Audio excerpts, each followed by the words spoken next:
Seguimos en Claves Políticas por NSTV, el canal de Nuevo Siglo. Recibimos a Esteban Valenti. ¿Cómo estás, Esteban? ¿Bien? Bien, bien. Muy bien. Bueno, la semana muy pasada... bien, relativamente. Es una respuesta retórica. Estoy enojado y con una gran vergüenza. Escribías el otro día en una de las columnas en Uy Press el tema ese de justamente cuánta vergüenza, ¿no?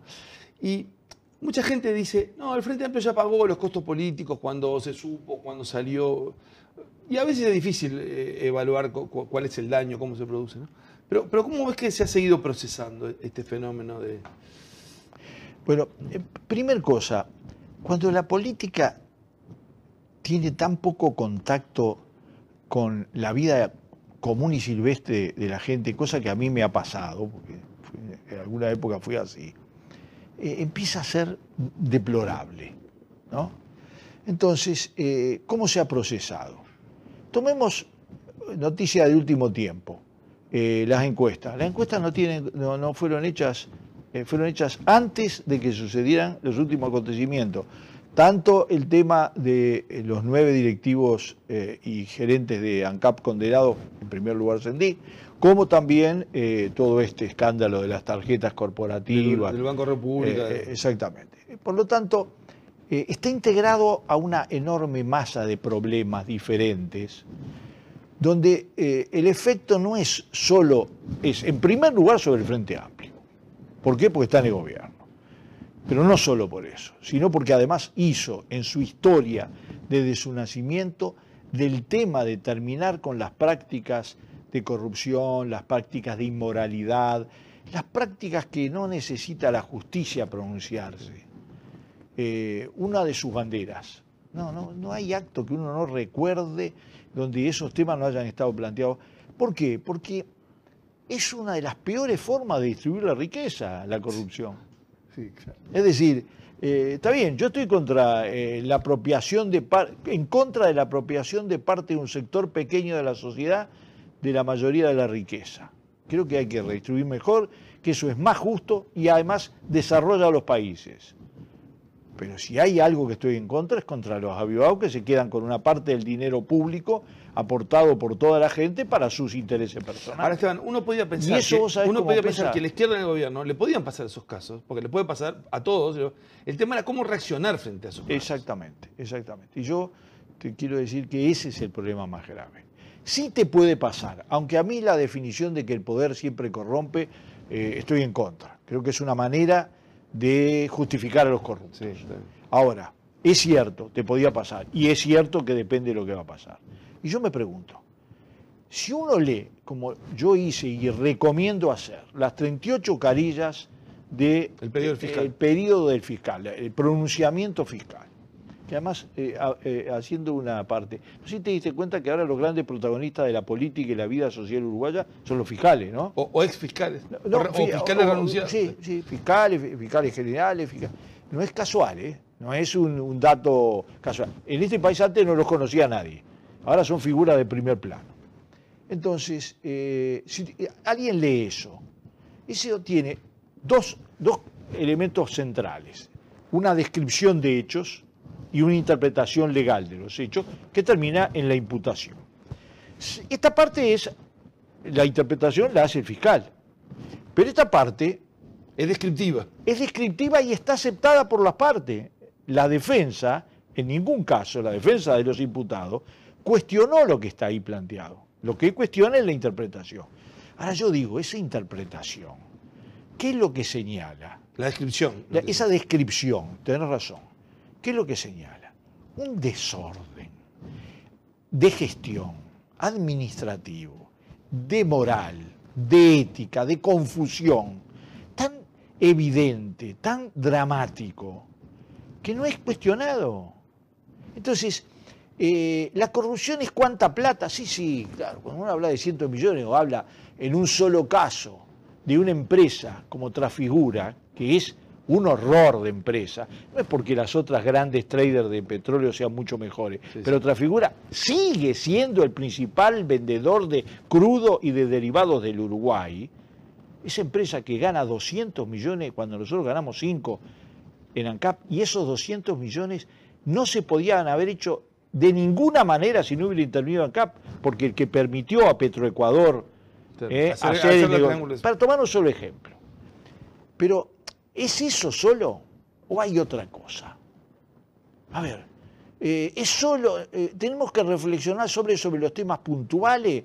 O como me dicen algunos, dicen, pero vos tenés que hacer propuestas. Vos tenés que no solamente estar en contra, es cierto. Ahora yo digo, el Frente Amplio no tiene que analizar ese documento para ver las responsabilidades políticas de gestión, no solo de los que están allí incluidos, sino de los que tenían que controlar, por ejemplo, los ministros del ramo. Ahora, pero además... ¿Por qué te parece que no hay? Porque uno dice, bueno, hay alguno que puede estar involucrado, uno que está más cercano, un sector político, pero en realidad uno ve que en el Frente Amplio no hay una... O sea, hay más una intención de, cuando renunció Sendik, un alivio, nos sacamos a Sendik de arriba y ahora... Pero no lo sacamos de arriba, está ahí. Bueno, está ahí. Está ahí. Y además no, está bien, pero digo, opinamos, no opinó el Frente Amplio. Pero el Frente Amplio no se pronunció. Pero ahora, digo, ¿por qué pasa que nadie? Vos hablás con un dirigente, nadie quiere pronunciarse, nadie. Y eso es lo malo. Porque en realidad, para que no vuelva a pasar, no alcanza con que le peguen unas nalgadas legales sin prisión. No alcanza con que discutamos ese hueco negro donde caben casi todos los delitos del planeta que se llama abuso innominado de funciones no previstas por la ley. No, lo que pasa es que hay que ir al corazón del problema. Entre otras cosas de este caso concreto, como también tendrían que ir los blancos al escándalo de gente que usaba la tarjeta no para sacar plata de su sueldo, sino para sacar plata de sus viáticos, de sus gastos extra para darlo al partido. Tenían que preguntarse. Que además como una tarjeta de débito sería tarjeta de crédito y sería con interés. Sí, sí, claro, pero... Ahora, también eso ya estaba incorporado, porque uno ya sabía, o sea, el Frente Amplio ganó entre otras cosas, claro, porque la gente descreyó de los partidos. Absolutamente. Sí, la utilización del Frente Amplio de ahora es como que somos todos iguales. No sé si no es un efecto boomerang. Pero eso es lo peor de todo. Es decir, ahora empezamos, porque tiene tanto derecho los que denunciaron el tema ANCAP, que no resultó ser tan simple como se creía, como los que armaron este operativo sobre el tema de las tarjetas para demostrar que somos todos iguales. Yo no voy a dedicarle 56 años de mi vida para que me demuestren como gran camino de salvación que somos todos iguales. No lo voy a hacer. Y hay mucha gente que no lo quiere ser. Pero por eso te quiero terminar con un razonamiento. La agencia 10 gastó millones de dólares, etcétera, como otros que se gastaron millones de dólares, y no es un delito. No será. ¿Cuál es la inmoralidad? ¿Gastar millones de dólares? Bueno, es un criterio. ¿Sabés cuál es la inmoralidad? Construir una figura política que era falsa de toda falsedad.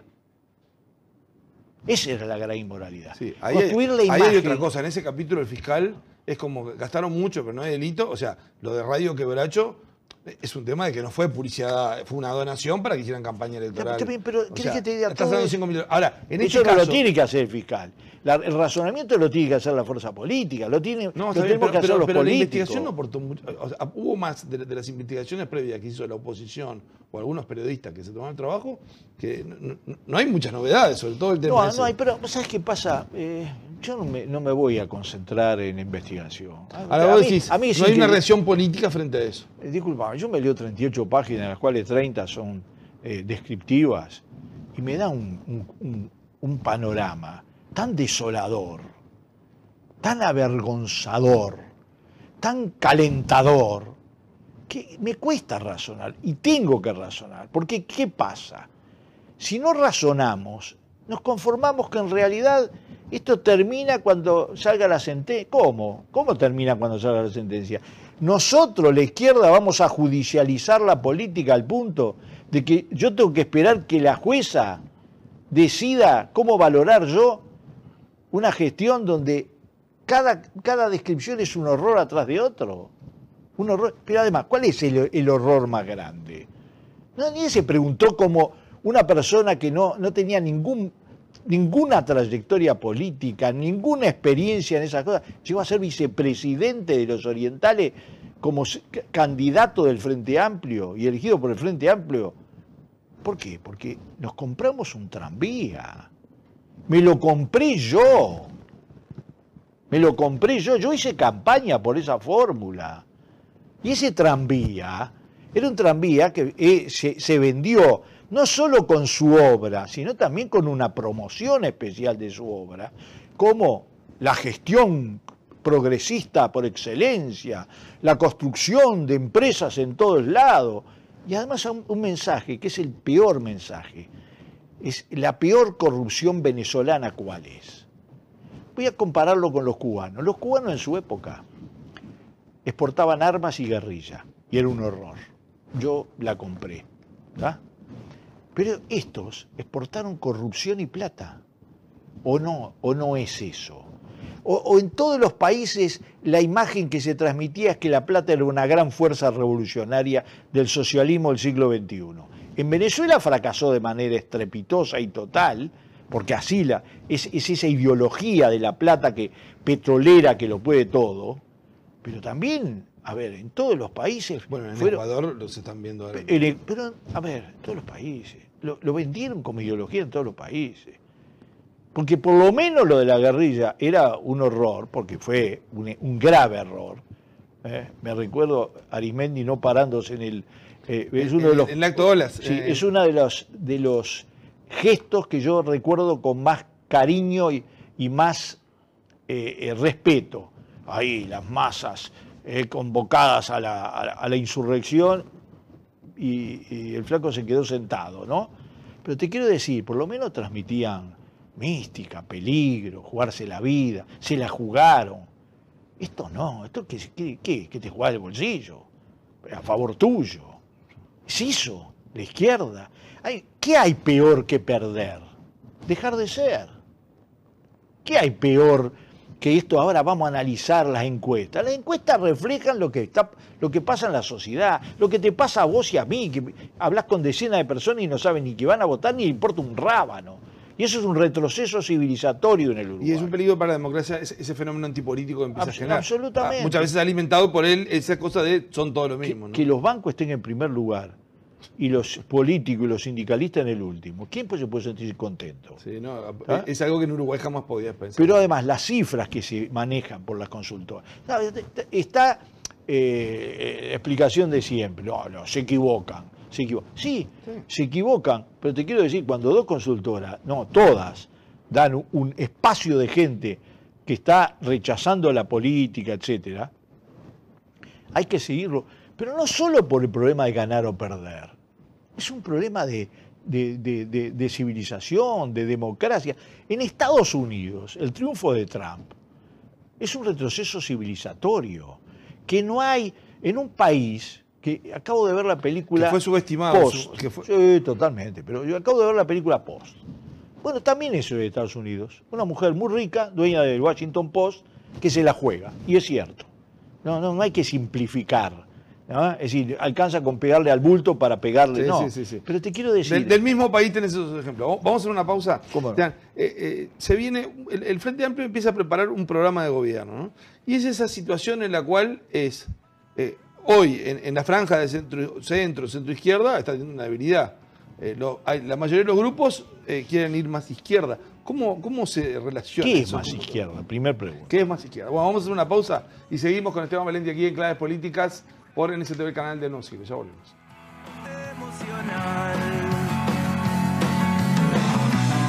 No me atrevo a callarme.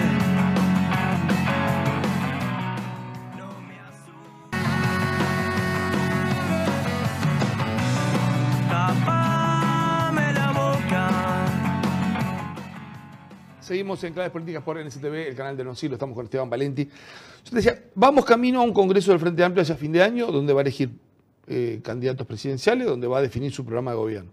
Pero arrancamos en un año donde aparece muy debilitada una intención de voto, con una cantidad muy importante de gente indecisa, algunos conformes con el Frente Amplio, que seguramente lo van a votar, otros quizás no. Ahora, ¿cómo ves que se va dando esta relación interna? Vos conocés al Frente de su fundación y lo seguís.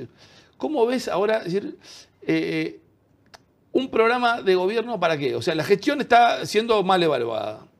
Te voy a aceptar hablar de elecciones, porque en realidad el Congreso estamos hablando de las elecciones. Sí, ¿no? bueno, Sí, sí. pero es mucho más que eso, ¿no? Pero estamos hablando de las elecciones. Es decir, y sobre todo cuando uno está 3 periodos en el gobierno, lo que se mueve es con la sintonía del poder, determinar. Sobre todo que del otro lado, del lado del análisis ideológico, cultural, hay muy poco, vamos a entendernos claro. Entonces, para mí hay 3 opciones, tres pilares que van a definir el futuro político del Frente Amplio.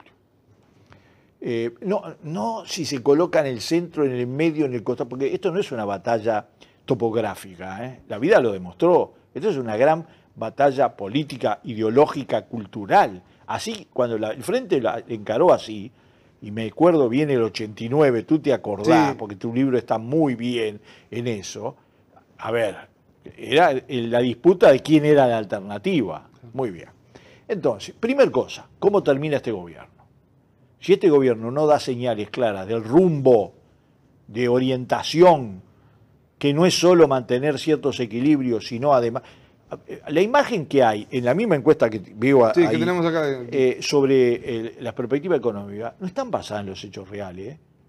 Pero los hechos reales también se componen de la sensación térmica de la gente, también de la sensación térmica de la seguridad, donde hay un poco más de hechos reales que empujan allí. Entonces, primero, ¿cómo este gobierno se va a mover en los años y medio que le falta? Y eso es fundamental en los temas claves, en los temas de la seguridad, en los temas de la educación, en el tema del empleo. Porque Ahora, en el empleo... el tema de educación parece que ya le queda poco tiempo. O sea, sí, pero podés dar señales. Es cierto, es lo más... El empleo. El empleo tenés que chocar con los sindicatos, ¿eh? Porque los sindicatos lo que defienden son los que están adentro, ¿eh? Pero su prioridad no es los que están afuera, ¿eh? Lo han demostrado. Es lo lógico, pasa en todos los países del mundo. Es lógico, yo defiendo mis afiliados. Y ahí me juego. Después, bueno, se pierden 40.000 puestos de trabajo, es otro problema. ¿Tá? Entonces, primero eso. ¿Qué gobierno vamos a tener en el año y medio que viene? Si es simplemente alguien que surfea hasta sola, con esta tendencia va a ir muy mal. Va a ir muy mal. No en las elecciones, le va a ir muy mal al frente, en la, a la izquierda, en la evaluación al de país. gestión. Exactamente. Ahora, a uno le cuesta ver reacción. Uno como que la quiere esperar, porque uno vos decís, bueno, sí, vos crees que el país mejor, no sé si viene el verano, ahora estamos en Semana Turismo. ¿Cuándo, ¿Sabes qué pasa? ¿Cuándo aprovecha para...? Nelson, que no es solo cambiar un ministro, ¿no? Es así, pero también es cambiar ministros. No, te digo, pero no es solo cambiar un Y ministro. no es. Y sobre todo no cambiar un ministro para peor.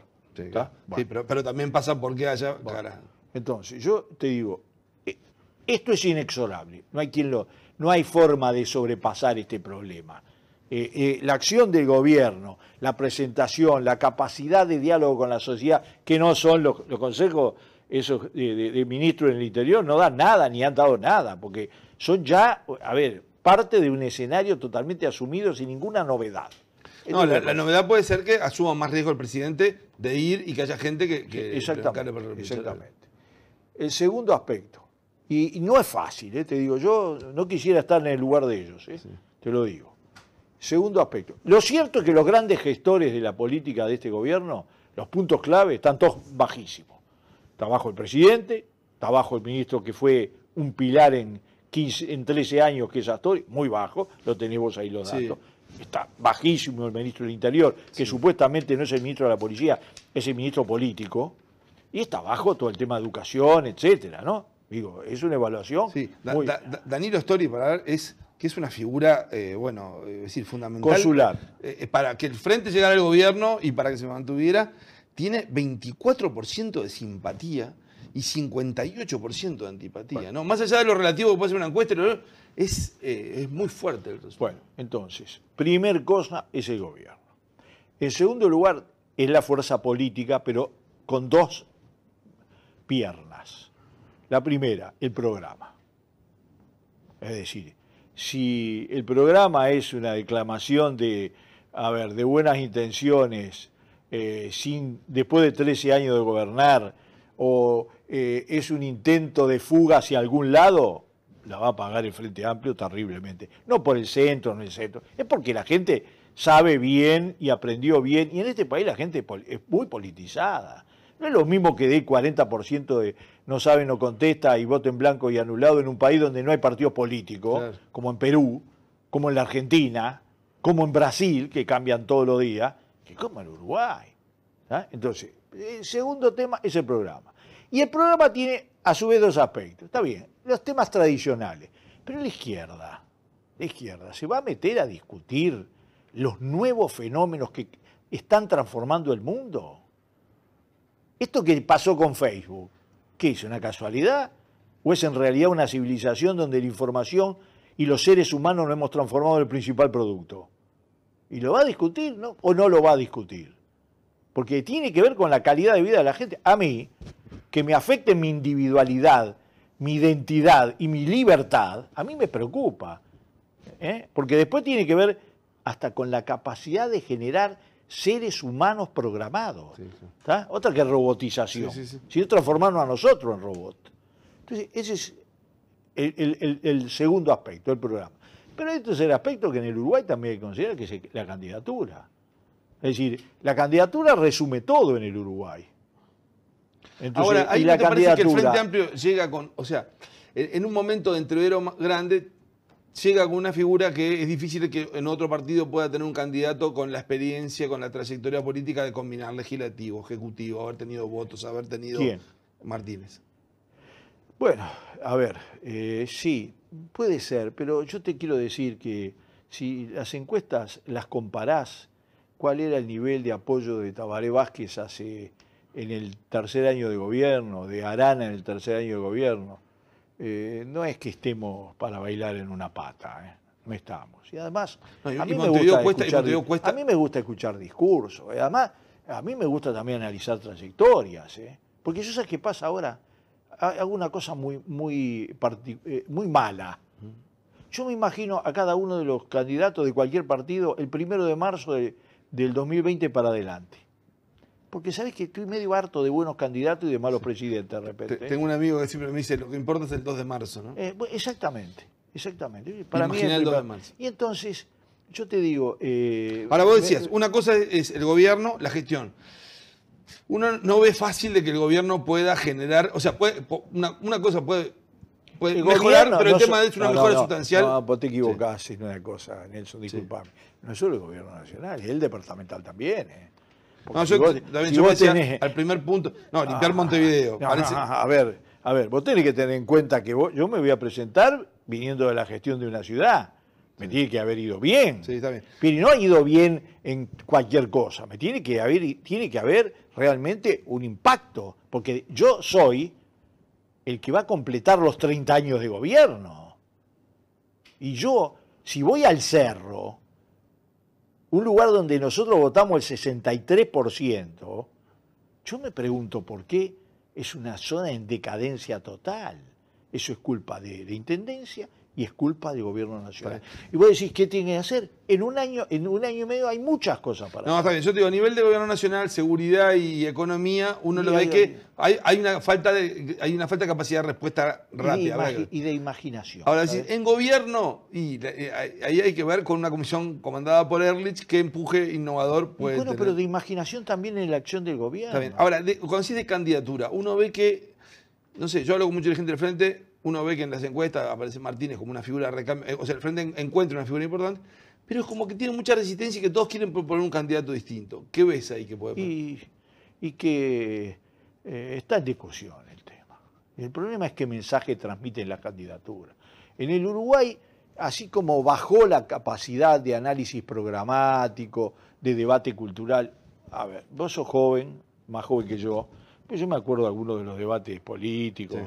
A ver, hablemos claro, es decir, de la época del 70, del 60, del 80, no, porque estaba la dictadura, empezamos recién, pero baja eso y sube el peso de los candidatos, lo que transmiten. Entonces, en todo sentido, acá lo único que no se evalúa, porque no está en la agenda, en otros países es terrible, es toda la vida privada. En el Uruguay no está. Yo prefiero así. Independientemente de que hay límites, ¿no? Naturalmente. Sí, salvo cuando la vida privada se mete en el tema político. Claro, exactamente. Pero te quiero decir, en el Uruguay, en un país tan politizado, donde además hay voto obligatorio, y la gente lo respeta, porque mira que hay muchos países voto obligatorio y por todo un pito.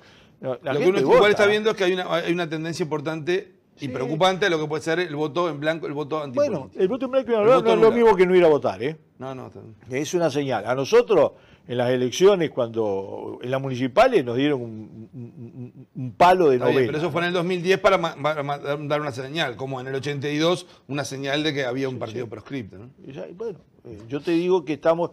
Ahora, ¿cómo va a influir todo esto que está pasando, que está en el orden del día? Y bueno, depende de lo que hagamos. Yo hasta ahora no he escuchado a nadie, ¿eh? El único que escuché a Mujica diciendo que se lo esperaba y que en realidad era previsible, y lo dice no en un sentido técnico, legal, ¿no? Creo que... pero, a ver, por algo tenía con el diputado que vive en su chacra el informe pronto. Pero te pregunto, ¿alcanza eso? ¿No habrá que hacer algunas cosas más? ¿No habrá que legislar para hacer más precisos ciertos delitos y más severos?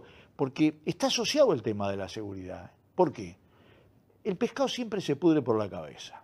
Para dar la batalla y ganar la batalla contra la delincuencia, arriba tiene que haber una gran paz espiritual, tiene que haber una capacidad de hablarle a las tropas de la seguridad. No son solo las tropas de la republicana, ¿no? Que ahora las veo armadas ya mejor de lo que son las tropas que entran en la favela, ¿eh? Sí. Y yo de fierro sé, ¿eh? Sí. Bueno, no solo eso. Las tropas de seguridad, son las tropas de la educación, las tropas que no son solo de la seguridad, son de la civilización. ¿Qué hay de más anticivilizatorio que la delincuencia? Pero Uruguay se nos instaló en una parte de la sociedad la idea de que se vive de la delincuencia. Y en una familia hay un par de muertos, 4 presos, 6 chorros, y la madre... Es así. Yo que voy a barrios porque me invitan, yo te digo que vos encontrás cosas que antes no existían. Y esa pérdida de valores morales, para dar la batalla, vos tenés que tener una gran tranquilidad. A ver, todos los políticos de este país se pueden parar como hacía Sereñi, como hacía Wilson, como hacía Valle, ¿no? Sobre todo Pepe Valle, pero también el otro que fracasó desde el punto de vista de su política, pero no desde el punto de vista de su moral, porque no hay nadie que le dijo una palabra sobre eso. Hay muchos que se pueden parar y dar una lección de moralidad y de transparencia republicana y la gente no lo mire y tamboriree con los dedos. Entonces, eso no solo depende de lo que hagan, sino también de la reacción que tienen cuando otros compañeros suyos hacen cosas. Pero es que es lo mismo. La reacción la reacción es parte esencial de la moral social que estás construyendo. Esteban, como siempre, muchas gracias. No, gracias a ti por invitarme. En otra ocasión, ¿eh? Gracias a ti. Vamos a una breve pausa. Hay más claves políticas aquí por NCTV. Tapame la boca.